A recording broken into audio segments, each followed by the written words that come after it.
দেখো বন্ধুরা, আজকে আমাদের লাঞ্চ। আজকে বলো।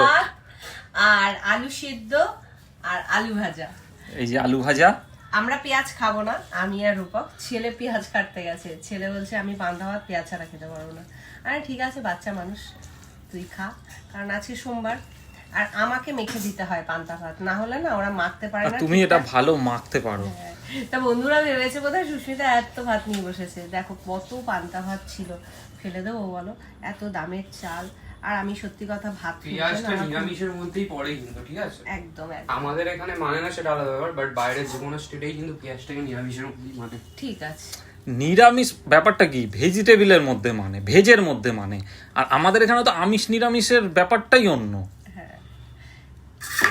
পেঁয়াজটা অবশ্যই ভেজিটেবল, কিন্তু আমরা যে হিসাবে নিরামিষ আমিষ ধরি সেই হিসাবে ওটা আমিষ। এটাই হচ্ছে ব্যাপার, আর কিছুই না। তর্ক বাড়িয়ে লাভ নেই না, অবশ্যই না, 100 বার। তা সুস্মিতা এখন বেড়ে দিচ্ছে আলাদা আলাদা করে।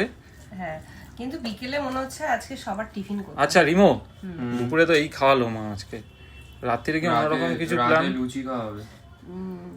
মা ফ্রি থাকলে তো করবে। আচ্ছা, লুচি করতে তোর হবে। ভাত দেখ। ঠিক আছে, লুচিটা আমরা করে নেবো। হ্যাঁ, আচ্ছা, তোমার এইটুকুনি ভাতে হবে? আমি মেখে দেবো, আটা ময়দা যাই হোক, আচ্ছা, আর তুই ভাজবি। তোমার আজকে এইটুকুনি ভাতে হবে? হ্যাঁ হ্যাঁ, বিকেলে একটু ভারী টিফিন করে নেবে। আচ্ছা, আমাকে একটু আলু ভাজা দাও।